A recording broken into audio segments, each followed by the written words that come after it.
Hi, and welcome to Exit Philosophy. He's Mal Ramanan. I'm Rich Griffin, and we're here on the off day between Houston, a debacle of a three-game series for the Blue Jays. How do you like that? How do you like them apples, as they Oh, say? if you give last year's trip to Houston and this year's trip to Houston, I feel like there's something. It's not. They're not cheating. They're just the Jays just stink at this point offensively. But They we'll should cheat. they did, yeah. Yeah, they should try. Derek, Come on. Derek Yeah, Fisher, Derek Fisher was a big part of that when he was, and then he came to the Jays and he couldn't hit and he couldn't drum. yeah, didn't do much. That's right. Let's.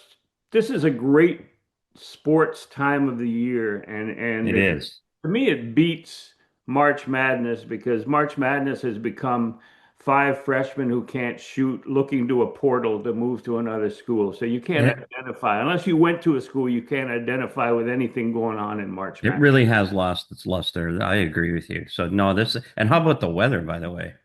It's sunny today. Yeah, Been yeah. as sunny yesterday. It's about time. Well, it is the end of April, so Good we point. got that. But climate change doesn't necessarily mean warming. We're finding out. So, That's right. That's right. but at this time of year, sports-wise, we got the NHL playoffs and the NBA playoffs. And then on Thursday, as we record, Thursday night is going to be the NFL draft, which has become a huge Oof. television event. And MLB has tried to emulate and imitate, but it doesn't work with baseball because not very many people know the kids who are being drafted. Well, and unfortunately, MLB tries to emulate too many things the NFL does instead of being baseball. And this is another, another thing that it just, there's stop copying people and just be baseball. That's just my little rant for a second. But I correct. had never thought of it like that, but it's absolutely true. Be proud of what you are and the fans that you have, and don't try and steal from another successful sport. There's room for both. Plenty of fans out there that love baseball, plenty of fans out there whose number one sport is the NFL, but I think a lot of that has to do with gambling, and that's one thing that baseball Right. is trying to also bring into the game. And I don't like that either, but we'll talk about that another time. Um, so the NFL draft, your Buffalo Bills seem to be riding high. Who would you think? What do you think they need, and who do you think they'll go after? Well, strangely enough, like all teams, they need a lot. And that's saying something when you've been as good as they are. But you can be as good as they are in this league when you have a quarterback like that. Somehow it masks a lot of things until you get to the nitty-gritty end of the playoffs. But they're either gonna, well, the thinking is they need edge rusher, cornerback, safety. Those are the positions they're in dire need of. Um, Wide receiver you could talk about, but obviously they scored the most points in the league with that motley crew of a group. So, but they really need an edge rusher. So I'm guessing edge rusher or cornerback, depending on who's down at 30 when they pick. You know what I mean? So that's I, what I'm looking at, and it's fun to watch. I The think anticipation. when you have an elite quarterback like Josh Allen, I think that it shows when seasons play themselves out that you don't really need the elite wide receiver as much. The Bills have gone through a series of so-called elite wide receivers, and it doesn't change the fact that this guy can throw the ball, can run the ball, can create offense. I mean, you look at Tom Brady when Tom Brady was in New England, nobody could identify. I mean, they had the Randy Mosses go through and whatever, but you try and identify year to year who their receiving base is, and all you know is the quarterback is getting them the ball and scoring Yeah, points and winning Super Bowls. he's making wide receivers a lot better than they are. Yeah, so I don't know if they need to go. Uh, They'll be going defense. I'm pretty sure of it. yeah, yeah. It'd be a shock if they didn't. And you're speaking of other sports other than baseball, which we'll get into. Your Sabres once again didn't make the playoffs. Well, Is who you are got? Who you got? what are the playoffs? What are those? 14 years, my friend. That I just it's just hard to, you couldn't do that if you intended to do that. And So, when 16 teams make the playoffs, right, it's tough, right. it's And tough to somehow finish. I watch most of the games. I mean, I mean, shame on me, I guess, but at least, you can watch the playoffs without any, you just enjoy them. Well, I'm going back to Montreal for the weekend. And as the regular listeners know, I grew up in Montreal. I worked in Montreal for 30 years, 25 years. So the Habs are back in town and Oh, they're down 0-2 to Washington, but I wouldn't count them out yet because that Bell Center crowd can energize these guys. And they were close in both their games in DC. And I don't know how long Ovechkin can keep that adrenaline high that he's on right now that he had all season. But I think the Habs are still in it. you got no tickets to the Bell Center? We got a banquet and a function. There's 9 former Expos coming in and having their numbers retired by committee. Since there's no team there, they're doing the retirement. I got to introduce one of them at the head table, and it'll be fun. It'll be Where fun. is that? Where is it? A hotel? It's at a hotel in Laval. Yeah. Ah, that's They going to be have a great time. they started doing this, having an Expos reunion type function every year starting with the Blue Jays exhibition games when they would come into town Right. in at the end of spring I training. remember them well. Yeah. I remember going to see the Bill Lee movie, the Spaceman, the auto or the biography, Mhm. and that was a bad movie, but me as a PR guy was being played by a woman, and I'm going, how did that happen? But such is life. Yeah. I just couldn't find the right character. You know what I mean? Right. So, yeah, she had better legs than me. I know that. That's a little DEI action right there. You know what I mean? Whether you're in favor or not. I mean, let's shake things up in the documentary. All right, the Blue Jays. Let's start into the how do you solve a problem like the Blue Jays? Um, road trip. And we talked briefly about the trip to Houston and then heading to New York after the off day, and we're recording on the off day Thursday. But like they are now a game under 500 heading to New York. Everybody suggested that the month of April would be a meat grinder. How do you see April? I mean, they at one point were 4 games over 500, so being a game under as we speak is disappointing. But in the grand scheme of things, how would you consider April? Ooh, well, I think you mentioned or someone mentioned, do you see it as, the record you would have taken after April, or is it kind of a disaster? And I think the answer is yes to both. I mean, if you were 12 and 13 moving into May, I think everybody would go with the schedule, what it looked like. You go, I can live with that. They're obviously doing some things right. But, on further inspection, the way they got there and where they're sitting at right now, it's kind of frightening it's a concern about where they're at and where they're going and what May could look like. Um, we've talked about this team is going to go as far as this rotation takes it. Well, the rotation is starting to get hit, and now you're kind of seeing the cracks in the armor, and it's not so much. I mean, the guys who are getting the ball outside of the fifth guy, you're happy with. It's just where's the support crew, right? And you're going to need them. I think that's a good way to put it is that yes and yes is the answer to both questions. Yeah. Um, because the thing that I not resent, but I'm not a big fan of Pravda coming out of Sportsnet on TV where there's a reason and excuse for everything. I mean, out of the clubhouse in Houston when they're struggling, they're talking about facing more high velocity pitches than any team in baseball and facing great pitching. Springer talking about facing great pitching, and then they could go out and get shut down by a guy named Gusto. Like what? That's right. And They didn't get Framber Valdez, and you look through different teams that they faced, and they didn't get their aces a lot of the time. Right. They're not facing Yeah, yeah. you know, So like if you buy into the fact that they face great pitching because they've faced 763 fastballs over 95 miles an hour, then I'm sorry.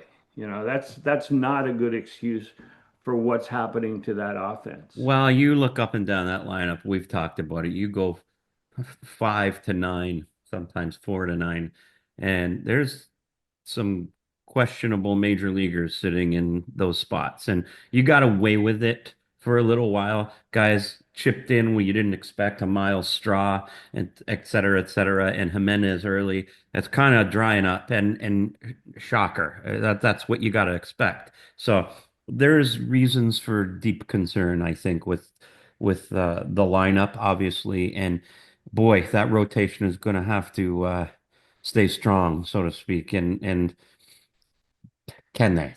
Yeah, you look at the 3-game series in Houston, and Houston's always got decent pitching, but the Jays should be better than the Astros. They got a bad second baseman who's a future Hall of Famer, Jose Altuve, moving to left field, where he should be a liability out there as well.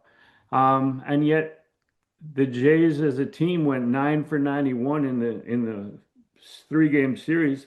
That's an 0.99 batting average and scored, what did they score? 4 runs? 3 runs? Four, maybe four. Right, not many. Yeah, and it's just, I mean, you look at Bo Bichette as a poster boy for what's happening and what's wrong with this team.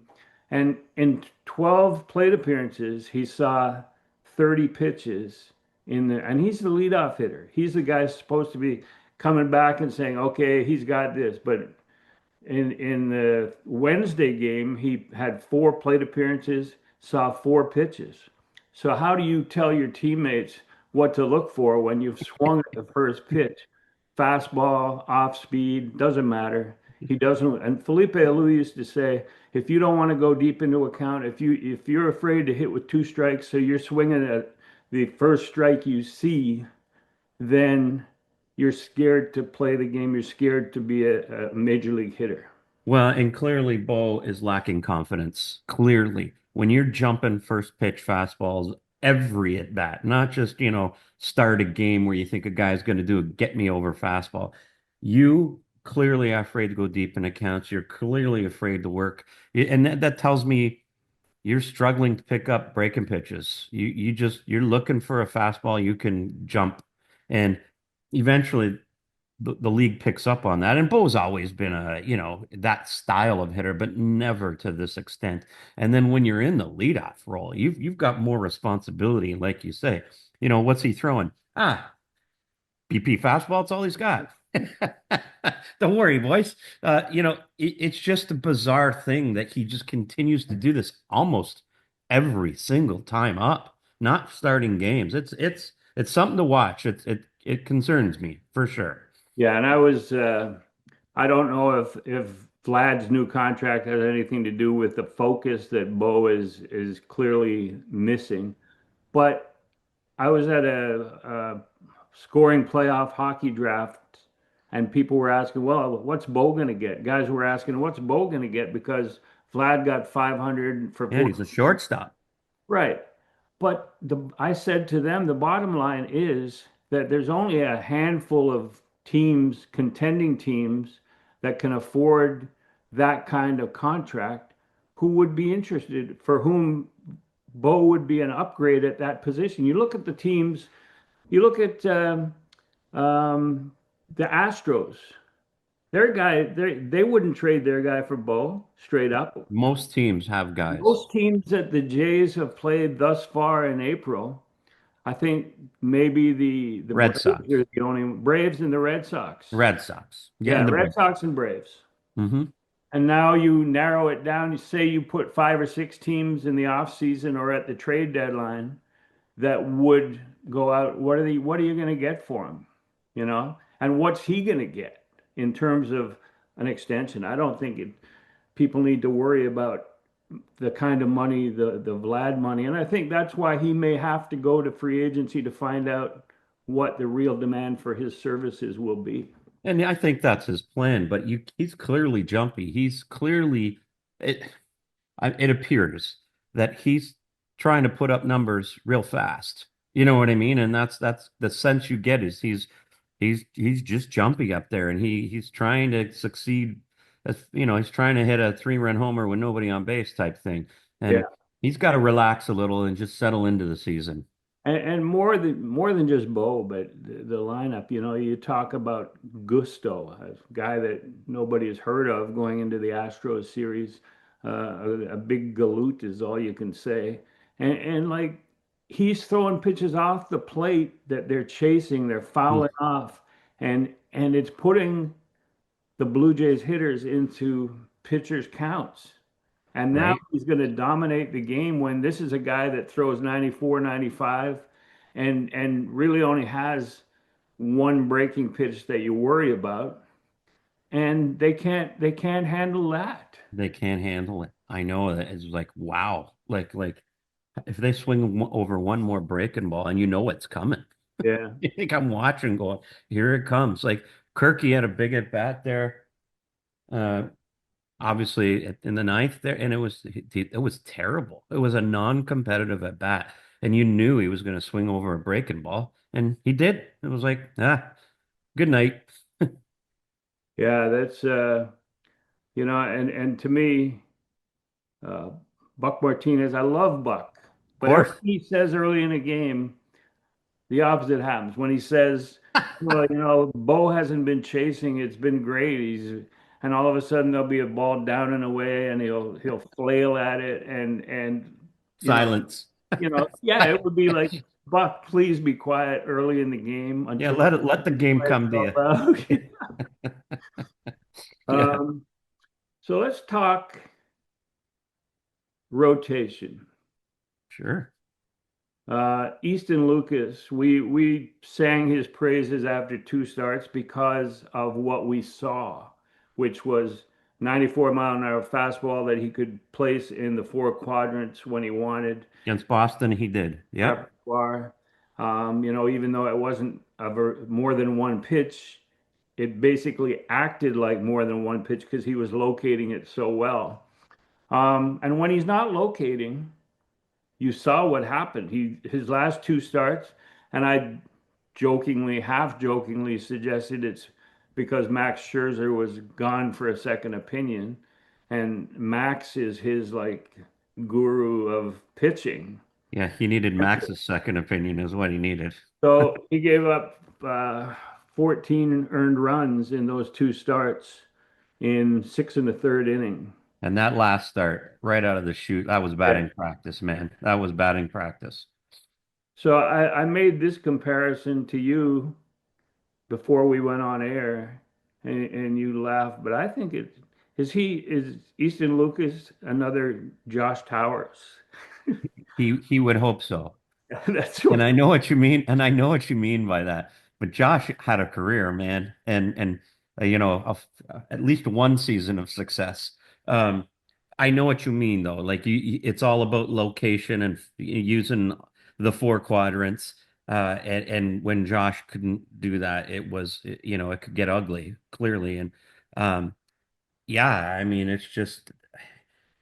it's hard to send them back out there, and they're not going to right now. They're going to skip that start and obviously see And where they're at the next time it rolls around, they right? shipped him, so he's got to stay down for 15 days Yeah, unless there's an injury. But I don't think when they ship him down that they consider him the next answer. But right.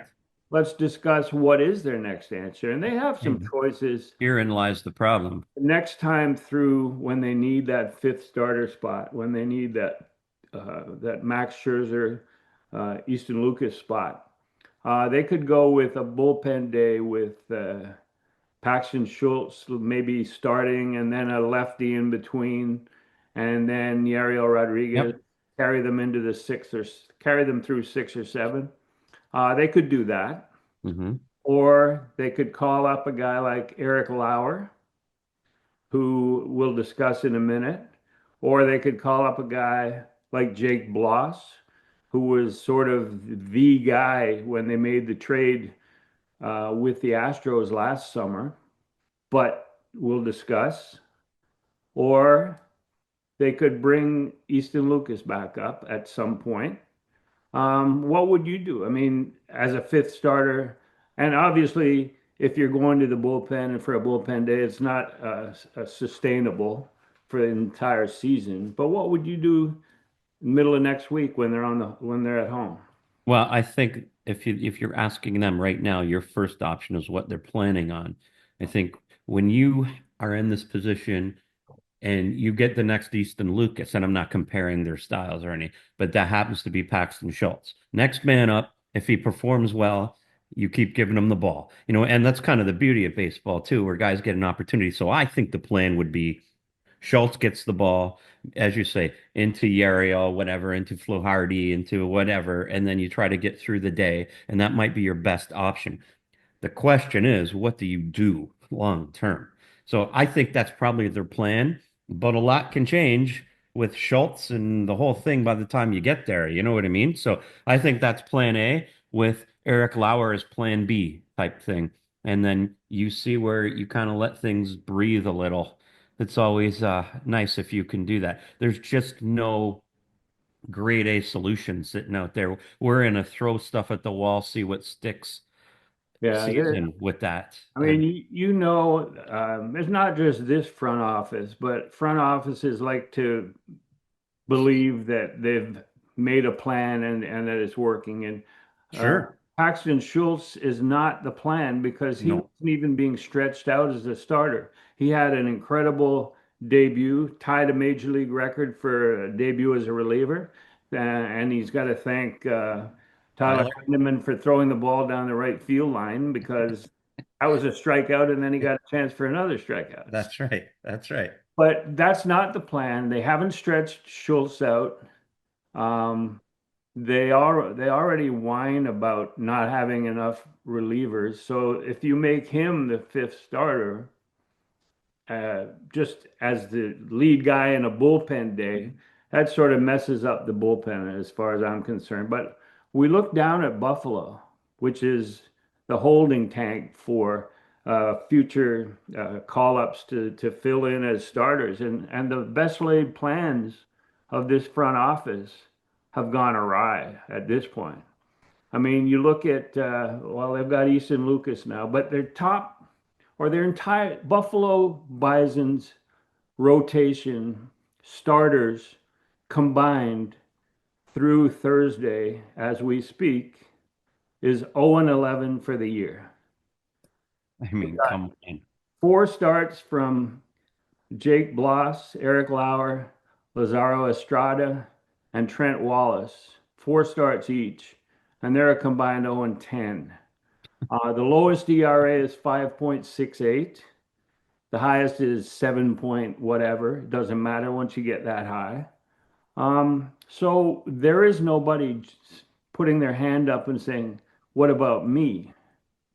And so given that background, it may have to be Paxton Schultz, who's Can got a you starter repertoire. He's got like four different pitches that he showed that he can throw for strikes. can we dip down into double A by any chance?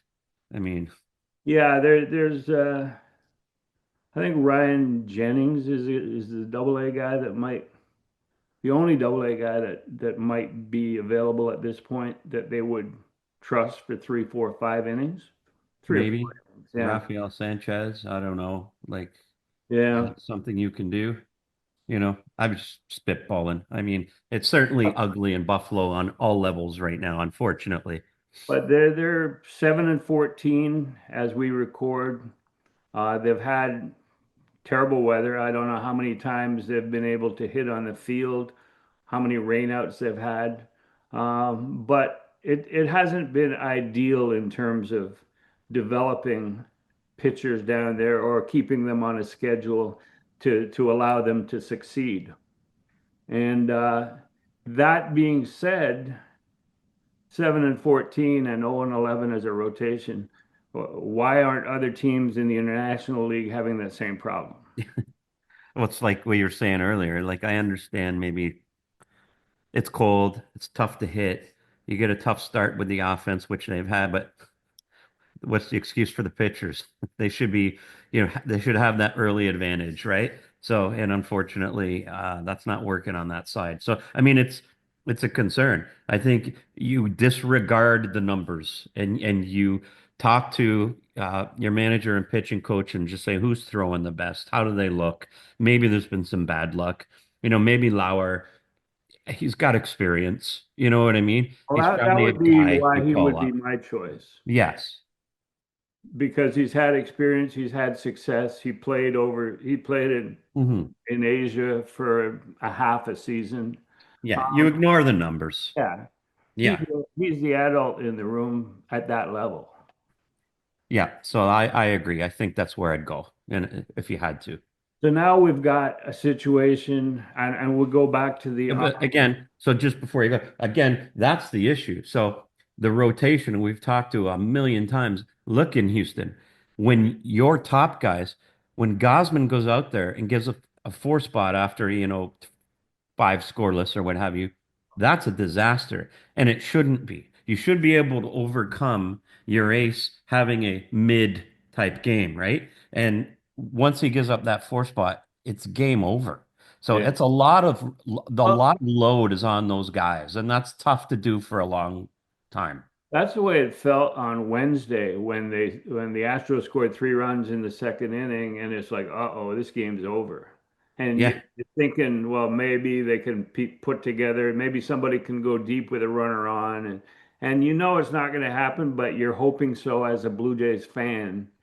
And but you have this feeling of dread when they put a 3 spot up, and you go, Well, even when well, they got a guy on late and Vladdy was up with two outs, tying run, you didn't feel like there was any chance yeah, something something good was going to happen, and it didn't. And you just yeah. sometimes that's baseball too, right? It's just you feel like you'll never win again and feel like you never lose again. I don't know. If you flip it and Jordan Alvarez came up in that situation for the Astros that Vlad came up, you'd be going, "Oh my God, You'd these be shitting yourself. happen. Yeah, something's going to happen. He's going to hit one in an alley or hit one in opposite in the Crawford boxes or hit one way deep in the right." And a lot of times that is happening. But with Vlad, what he's going through right now, um, nothing's happening. No, So.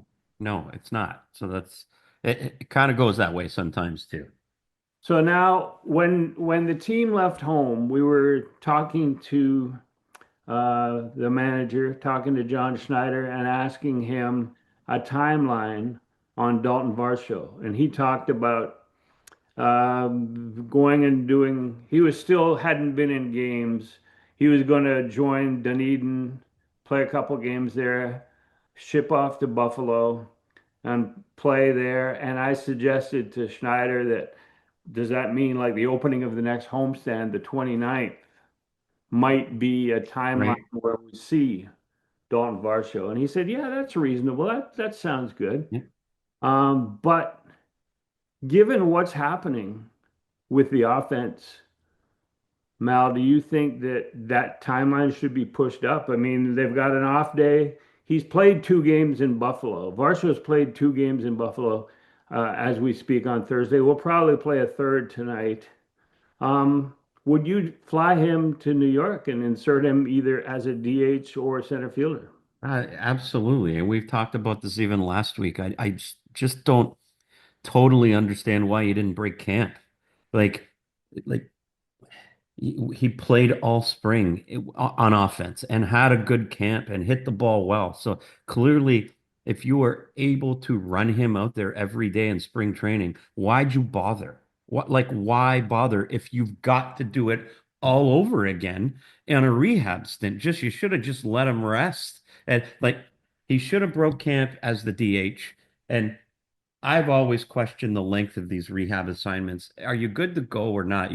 We're playing baseball here. This isn't surgery you're conducting. Like get your swings in at the major league level and let's just roll with it. You can either throw the ball or you can't. Like this isn't like if he's playing in a minor league game, he's he's going 100%. Like, what's the difference playing there as opposed to playing in Yankee Stadium? He's not a rookie. So I would have had him from day one, but yeah, let's go. We need you. It's time to roll here, and we need to shake it up. So I'd get him on a flight. I'm betting you agree with me. I don't know, but Yeah, no, I definitely would. I mean, you think about, and he was swinging the bat at spring training, and granted, it's spring training, but he was swinging the bat as well as he has at any time in his tenure with the Jays, and it was just the throwing shoulder, it was the defense, and now he's playing games in Dunedin and then Buffalo, where in a game he might not have to make a throw. In a game, he might only see three fly balls, if that. Um, so why not bring them, put them in specific situations during your batting practice at Yankee Stadium, hit a ball to the wall, tell them to chase it like it's in a game, come up and throw, hit the cutoff guy, see how he feels there. But otherwise, you can DH him like you did all spring. And it's not like you're putting some hot bat on the bench for that. Because that's the point. we That's the look, point, right? we look at them and Alan Roden is reaching his best before date. Um, he's Wagner hasn't really done Wagner, it. yeah, Wagner. They've studied video on him, which they wouldn't have last year when he was one of the great young bat to ball guys that they had. Hmm. But and then defensively at third base, clearly Ernie Clement is the class over there at third base. So if Will Wagner's not hitting like he did last summer, then you having Daulton Varsho come back in and replace him as a left-handed bat isn't going to hurt. Well, on the point of you're allowing the hit all spring, so there's no injury concern with that. You know what I mean? Clearly. So, I mean, why you couldn't just let him keep rolling with it? You know he's doing all those drills in Buffalo, or he wouldn't be in the game. Yeah. So, I mean, Yeah, no, there's no question that they should fly him in to Yankee Stadium to New York to join the team in time for Friday's game, unless they're manipulating. Um, no service time is there's no manipulation. Those service days go on his record when he's on the IL. right. So that's Yeah, not there's no issues there. yeah. And he's your guy. I mean, he's your center fielder. So it's not like he's Rodon or one of the guys like he's your guy. Yeah. So now, just looking at the other options at Buffalo, and again they've played 21 games, 7-14, starting rotation 0-11. Um, Hitting Jonathan Clase, center field, 377 average, 936 OPS, 13 stolen bases, and his back control is good, 13 walks, 14 strikeouts. So there's a guy that you would think would be a consideration, except for the fact that outfield all of a sudden becomes the deepest part of the Blue Jays lineup. And Addison Barger, even though he's been slumping, is to me is ahead of Class A on that depth chart. He's Yeah, and Class A's got to keep a playing. Just keep playing down there. yeah, yeah. Yeah. Because he's a weapon that they don't have up here really. But I don't know defensively if he's good enough to to play for a team that needs its defense to support the quality of its starting pitching. And if you call a guy like that up, he needs to play every day. Right. He needs to get a run in the lineup, not on the bench. That's why when Varsho is activated, the need to play every day to me would be why Alan Roden needs to go down Right. because Nathan Lucas isn't the future of your outfield. Hmm. He has a role. He plays all three outfield positions. He can come off the bench and swing the bat a little bit left-handed, but he doesn't need to play every day because he's not your future. Correct. Correct. So if a guy like Alan Roden is actually going to be a part of your plan down the road, then he needs to go back and play every day if Varsho is going to be in center field. And he's ahead of his timeline anyways. So Nobody would have suggested he came out of camp with this team. So there's nothing wrong with having him go down and just getting a run and getting his game back down there. So just the some of the other bats, and I use that term loosely. Buffalo with the Bisons. Elvis Martinez, 118 average. And that's after he got hot. Yeah, Stuart Baroa, 229 after a decent, pretty good spring training. Damian Palmigiani, a nice young Canadian lad, 114 batting average. Davis Schneider, who was sent down because he was struggling. Obviously, I think struggling is an understatement. 2 for 23, 087 at Buffalo. Did the torpedo bat company stop shipping him Oh, stuff? Just and the torpedo, full. yeah, I would have stopped. Just no shipments lost. Sorry. So like it's not just anyway, there are issues that the Jays have that aren't going to be solved from Buffalo Yeah, from there's no help there right now. Right now. yeah, and like the bullpen, I think we pointed out in previous shows that you can't the Blue Jays bullpen is not a problem, even though the ERA, you have to judge the bullpen with high leverage and Yeah. the others. Yeah. And like to me, I don't know about you, but to me, the high leverage guys are doing their job. Oh, clearly. Yeah, clearly they are. Yeah, no, like we said, you just when everything's going right and you get your guys in the roles they're in, everything's great. It's when, your starter doesn't get out of the first inning or second inning or, um, things go awry and the domino effect for that game the next day. And let's be honest, most bullpens have that issue. So Yeah. there's very few in the game that are, everyone's lights out. Yeah. That's the least of their worries. The least, Right. even though we can criticize the Fluhardys and that's the least of their problems right now. Yeah. And I mean, you got your records that are going to exist all year with Lovelady, Jacob Barnes, Josh Walker, who just came in and gave Yep. up a couple. But those are guys that you're just asking to eat innings. Yeah. If they happen to give up a couple of runs and you're already down six, Yep. what's the big deal? Or It's if your you're game. yeah, I mean, if you're up six and they give up three, then that's an issue because then you Yeah. have to get your high leverage guys up. But in most cases, that doesn't happen. So, um, Paxton Schultz, we talked briefly about him as a potential bullpen day starter. What were your impressions watching this kid? Because Oh, he's not really that much of a kid, but pure rookie and very uh, nobody's really ever talked about him before. no, his stuff looked great. And I think, you know, that's why he got the call too. And I mean, it can happen. I mean, it's like you say, nobody's prepared for Paxton Schultz on the other side, but you still have to, you have to miss bats. And he did that. It was a very impressive debut. That's the kind of thing that gets you more chances, right? That's what got Easton Lucas more chances. You get outs in this game. That's the beauty of baseball. It's a meritocracy, man. You get outs, you keep getting the ball. We don't care about everything else. That's how it works in the dugouts, in the clubhouses. And um, I'm looking forward to seeing more of them. There's at least there's feels like there's a little more reason to be excited with the stuff, but let's wait. Let's see. I mean, you've got to command it. Things tend to go, when guys get some video and look some stuff up on you and how they handle you when they're prepared is a different story. But he's going to get the opportunity. That goes without saying. The one guy that we sort of gloss over when we were speaking about the starting rotation earlier was Yariel Rodriguez, and to me, before the season started, I was a proponent of six. Where? He'd be the sixth man.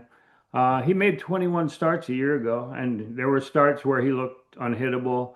There were starts where he just didn't have the command or consistency.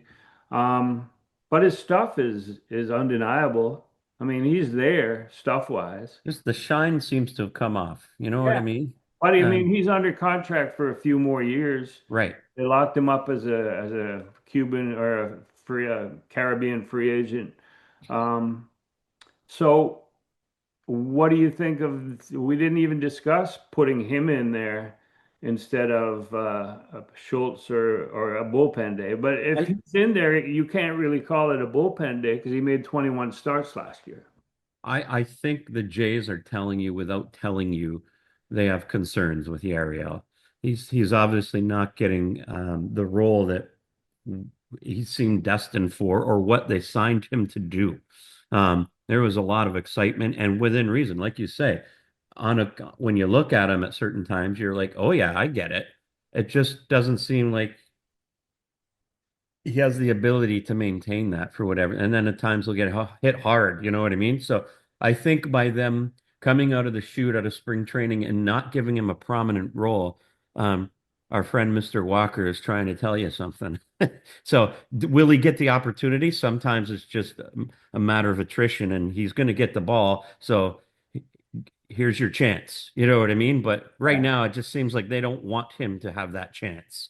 Well, near the end, I had a ruh-oh moment at the end of spring training with regard to Yariel and his role when I kept pushing my six-man rotation, Right? and they said, "Well, if we had a six guy," and I went, That's a clue. "Okay, there's a clue." So the fact that there's been an injury to Max Scherzer, That's not even a hint. yeah, well, you have to hit me over the head with a two by four. But the fact that they've gone through Max Scherzer, Easton Lucas, and are looking again, and they haven't said, "Yeah, we're going to give Wyrod a chance." I think that that says it all right there. So And he's going to get it regardless, because yeah, that's just how it goes. But you're right. They've not wanted to do that so far. So, and like, what are they going to? What are they priming him for over the next 3 years? I think that's the length of his contract. Like, if you're not going to give him this opportunity at this time, then when is he going to have yeah, yeah. some low leverage, really good outings and then more desperation on their part to get into the rotation to get a shot? I don't know. I think you need some off the record conversations down at Rogers Center so Yeah. you could Um, get some info for us. this week, earlier in the week, I did Griff's power rankings. Um, and those change so much, but I know that you're not a fan of just going by the standings and you're No, a true believer in power being somewhat hidden and you need to analyze and preview moving ahead. So my top five were Dodgers because they can sustain injury more because than they're the best team. nobody would, they wouldn't trade their roster with any team in baseball. Correct. Correct. Regardless of losing Then games. number two, I had the Padres, and I want to talk about them shortly. The Yankees were number three. They've surprised me by being better than I thought rotation wise. But maybe when you're scoring that many runs, rotation flaws sort of can be glossed over, can be overlooked a little bit. And you remove the little man from the rotation. Yeah, Kind well, he's the Ariel of the Yankees. of. So you got the Rangers number four, and they just lost Corey Seager. They, to me, are the I class like them. of the Yep. uh, Yep. I agree. and Kumar Rocker. He's sort of iffy, but they got Jack Leiter in there. He's not pitching for them right now. He's not. He's not. I know. It's fingernail. Yeah, something like that. Something silly.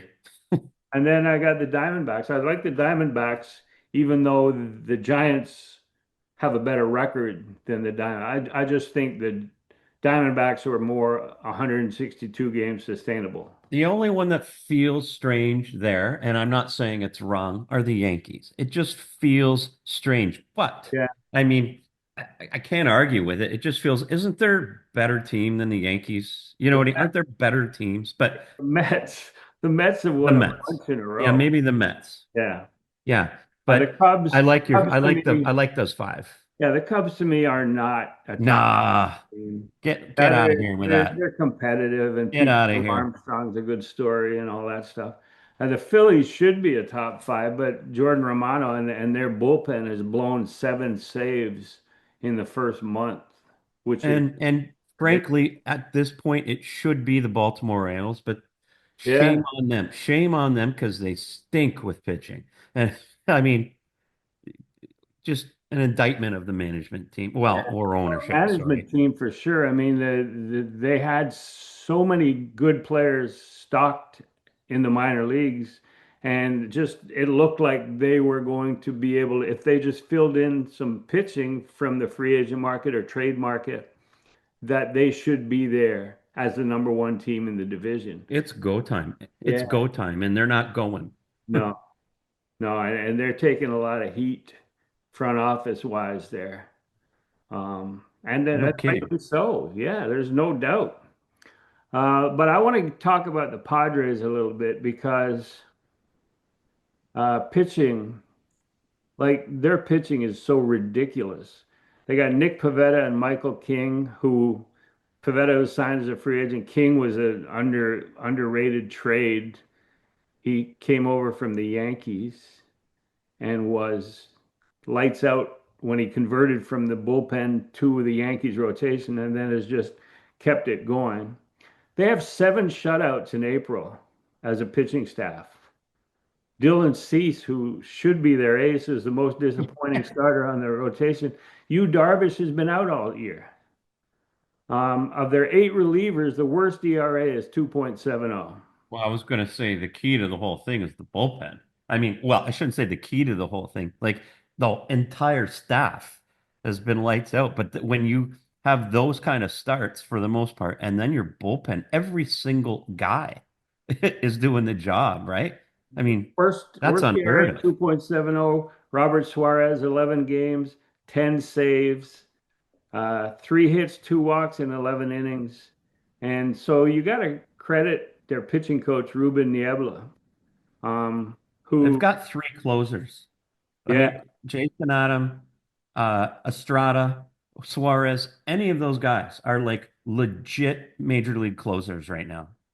Like, it's hard to believe you can stockpile that many guys. but to me, there's some great incentive for the Padres because the Dodgers are right up the road taking all the publicity. They've got San Diego's got a great ballpark, great fan base, no earthquakes, and perfect weather.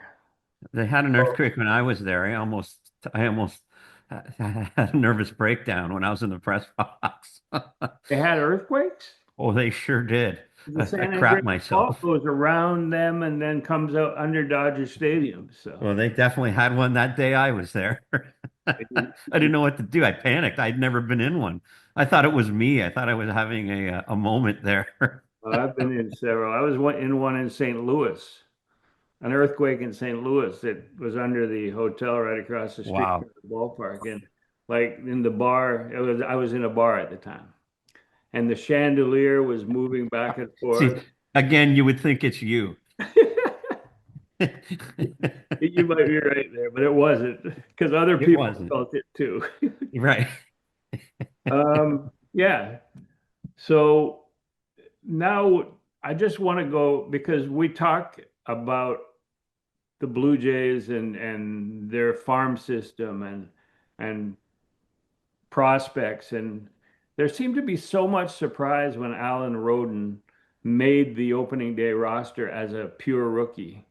Um, but you look around baseball and it's not as uncommon. It's just uncommon with this Jays team, which now has 3 players from the drafts of 2020 to 2024 who have even played in the major leagues. 3 players now, and Mason Fluharty was the third.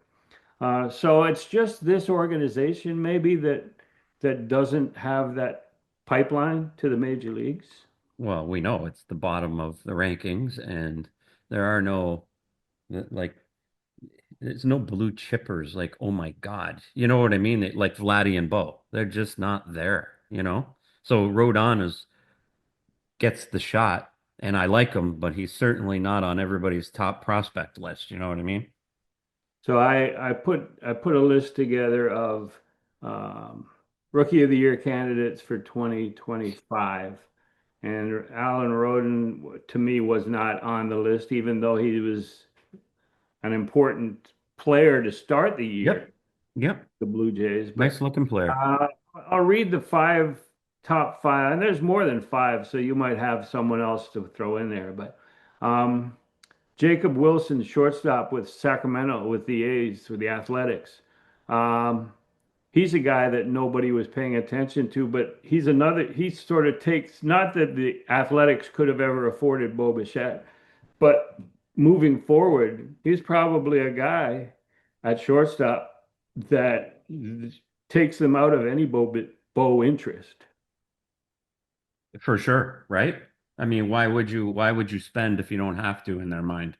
And then the second guy I got is right-hander Jackson Jobe from Detroit, who was supposed to be there quicker, but is now doing the job. He doesn't throw 98 to 100, but he gets people out. And there's another candidate. He's been in the rotation all season, so he's got a good shot if he keeps it up of being in the Rookie of the Year conversation. Yep. An obvious one which drew national interest, national attention when the Red Sox signed Christian Campbell as a second baseman, which sort of plays into the Devers thing. The Christian Campbell's got a long-term deal and he's got a position. Meanwhile, Bregman moves in at third base. They still got a first baseman. And Devers is a full-time DH now, which we all know that he never wanted to be. And he was promised by the previous regime that he would not be, that third base was his. But Christian Campbell, the Red Sox are off to a decent start, even though the Jays beat them 3 out of 4 at Right. Fenway. But what do you think of Christian Campbell as a rookie candidate? Well, even just watching him, he looks the part, right? I mean, the game will get to you eventually. And there's not too many guys that just come up and sustain excellence right out of the chute, but he sure looks the part when you're watching him. He doesn't look like he's overmatched. He looks like he's going to be a player, and obviously the Red Sox rewarded him for that. And again, not to beat a dead horse, but sometimes those are the moves you make early on, and that's what this regime should have done with their two players here. And it's done, it's over with. Everybody can focus on playing baseball, but I love Christian Campbell. He looks like a decent player and he's still playing well. So it's not like he's hit a slide here yet and you haven't noticed. He's still giving her. Their problem is shortstop. Yeah, You yeah. need to solve that You're because not a that guy's big Trevor done. That Story. guy's I done. know, I know that you're not a big Trevor Yeah, Story. he's finished. My number four candidate, in fact, is the entire uh, Tampa Bay Rays outfield. They've got Cameron Misner, Chandler Simpson, and Jake Mangum, three rookies, and they're all vying for playing time. And there's been some injuries, and they're getting some run. But we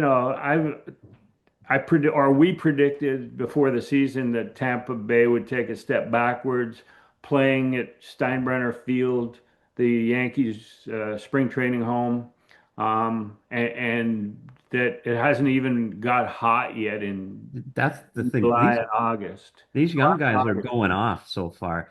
Yeah, That you don't think that ball's not going to fly out of there in the summer months? I mean, start betting your overs. yeah, right. But I mean Well, that like here, if I'm excited if I'm a couple of those young guys and it's going well so far, just for what's to come this summer. But well, yeah, I mean, we saw hints of that with the Jays playing at TD Ballpark. yeah, And that wasn't even a full season, but like the ball was flying out of there, and Vlad was like putting up really unbelievable numbers. And so same thing. I mean, it's the same weather. It's like a 20 yeah, it's minute all about the ride, weather. 20-minute ride to Steinbrenner Field from Dunedin. So yeah, it'll be interesting to see. But they got three young rookie outfielders all vying for time. We'll see which one steps up. But I'd include at least one of them in my running for Rookie of the Year. And that's how you sustain yourself as an MLB organization. And then that's just, unfortunately, it just hasn't gone well for the Blue Jays drafting classes. You know what I mean? It's not an exact science, let's be honest, but you need those guys like Tampa. All of a sudden you slide them in and they're killing it. And the Jays have just not had that. And the guys they're sliding in are 26 and 27 years old. You know what I mean? Your Wagners and Schneiders and things like that. It's just that's what differentiates themselves right now from the rest of baseball. I have a question here on my list of rookies on principle. Would you include guys like Tomo Sugano, Ozaki. who came over from Japan and I think he's in his 30s. But would you include him on your rookie candidate list? That's the funny thing. Like, no, I wouldn't. I mean, I think there should be an age component. I think that's the spirit of the rookie of the year. Like, it's actually somewhat insulting to suggest the Japanese league isn't on the same level, and it's not, but you know what I mean? Like you're excluding it from any sort of validation when you say there's still rookies coming over. These guys are veterans of playing baseball at a high level. So the comparison, the guy coming over who's 30, competing with a 20-year-old kid, it's not the spirit of what the award's about. And if I was voting for it, I'm probably inclined not to vote for older, experienced players coming over, like the Ichiro year. You know what I mean, and that sort of thing. No, a rookie's supposed to be a green. Right. No, I agree 100% that Asian professional players should not be included in Rookie of the Year standings. Well, it's an insult to the league over there, and we know how good it is. Well, You know, it's almost an insult to the other rookies here too, you know? yeah, exactly. So the White Sox now, you would think that homegrown White Sox would have an opportunity, unlike any other year, because they only won 41 games a year ago, right? Yep. So I checked it out, and there are in fact two Rookie of the Year candidates in their rotation. We'll see which one steps up. The stats are pretty similar: Sean Burke, Shane Smith. But I looked to see homegrown White Sox, and would you believe that on the 40 man roster plus injured list, there's only 10 homegrown. Everything's waivers, trade, free agent, and like not the top level of free agency, but free agent, Yeah. whatever, Yeah. Your Benintendi's and Yeah. yeah, yeah. So I was stunned. I thought there'd be like 16 to 18 homegrown, but that's an indictment of the entire organization. Well, I mean, there's not much to say positive about that. I mean, there's guys there like Baldwin and Chase Meadrath that are now there, but I know what your point is. There should be a lot more of them. You know what I mean? Because you got a lot of picks you've made, high picks. So Just in to put it in perspective, the Blue Jays also had 10, but that would be more expected because you look at the rotation and they're all free agent guys, and the bullpen is all free agent waiver, blah, blah, you know. But that's why so, bad teams are bad, Griff. That's why bad teams are bad. Like it's an organizational issue, and the White Sox clearly, if you look at their last 10 years of management decisions, shocker, not at all. You know? so just before we wrap up here, Yankee Stadium, a lot of people will be listening to this podcast during the weekend while the Jays are playing at Yankee Stadium. What do they have to do to turn things around on both sides of the ball? Just the defense I mean, defense never rests, but pitching and especially offense, what do they have to do? Do you think the Varsho deal would sort of juice them a little bit? I think you have to try it. I think it's your guy. It kind of changes the narrative a bit. Maybe a little distraction can go a long way right now. I mean, what do they have to do? They have to go in the Yankee Stadium and Bo and Vlad need to hit. Your guys need to hit. And then it just kind of takes the pressure off the other guys. And all of a sudden there's more guys on base and a key hit here or there. And it changes the whole look. It's what we're talking about with the Jays. All their opponents every night are getting set up for great rotation piece into high leverage relievers. You know what I mean? If they need them. So they're not even causing chaos for, the weekend. So get there, get into the bullpen Friday. Get into it so the Yankees aren't set up for day 2 and 3 well. And that's when you put up an 11 spot. You know how that goes. So it's all about the offense for me right now. And the top of the order needs to cause a little chaos. And Vladdy coming in New York with all that attention, the deal, all that. They're going to talk about him all weekend. Needs to believe Vladdy. You just need to play. It's all. Bo and Vladdy need to go, and then things find their way. I would for the weekend, and maybe as long as it works a little bit, I would drop to 6 and 7 in the order. Andres Jimenez and Anthony Santander, 6 and 7 in that order, and then fill in with, I don't know. I mean, Bo and Vlad obviously at the top, but I would take Bo out of the leadoff. So who do you put in there? You Maybe put Varsho. George back in. Did you You put put George George. back in there? Right. So You you go go, Springer, Bo, Vladdy, and I leave Santander there for the weekend because maybe this is a moment he rises to the occasion. You yeah, know what I mean? So I go, boys, we're going old school Friday night and just kind of get that vibe going in the clubhouse. Obviously, they got to perform. I put George back up there. So yeah. that's just your And they, spot, they boy. rode uh, they rode the G train with Jimenez as long as they could. Yeah, yeah, that train is parked. Yeah, so like sixth in the order would be good, left-handed bat, whatever. And he's got speed, so batting in front of the bottom of the order be easy for him to steal a bag, and all you need is a single at that point. But they need to do something dramatic, and that starts with Daulton Varsho, and to me, it continues with dropping guys in the order because every first inning is like 9 pitches, 11 pitches, 1, 2, 3. Let's go, boys. You know, it's Yeah, not good. It's not been good. you And wanted to make sure those guys got up in the first inning. They did. They yeah, all got right. out. And your pitcher better have come in early because he's going to be going out to the mound right 12 after pitches. you, yeah, for the bottom of the first in a hurry. Yeah.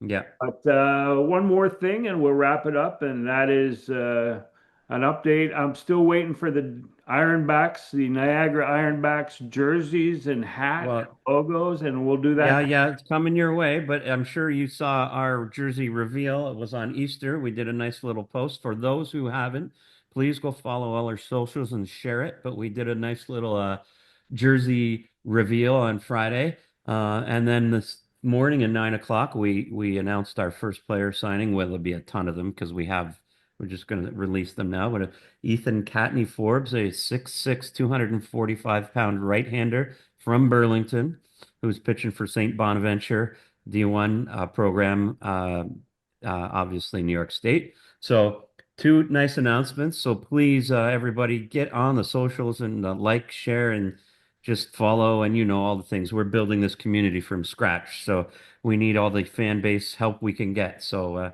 those two things are out there. So tell me what you think of the jerseys. I Well, love them. So we will do our best to contribute and promote, and I promise to be doing my part. So yeah, we'll keep it up we're every looking week. for you. We're looking for you to do your part. Every week we'll do an update, and maybe at some point we will each wear a Niagara Ironbacks hat on air, and Yeah. you can get a first-hand look at what two good-looking guys in Ironback gear look like. Who's going to do the podcast that day? Very funny. All right. Well, thank you everyone for listening, and thanks Mal for hosting with me today again. And we look forward to doing it again next week. I'll have a report on the weekend in Montreal and the retirement ceremonies for all you former Expos fans. And Yeah, have a good time. That'll be a blast. yeah, So, that is going to be a and good. even being in Montreal this weekend alone with the Habs, it's going to Oh be a God, good vibe out there. yeah, Yeah. there's there is no doubt. Can't make it Yeah. to the games, but it doesn't matter. Yeah. Enjoy. All right, thank you everybody for listening, and thanks, Mal. Yep.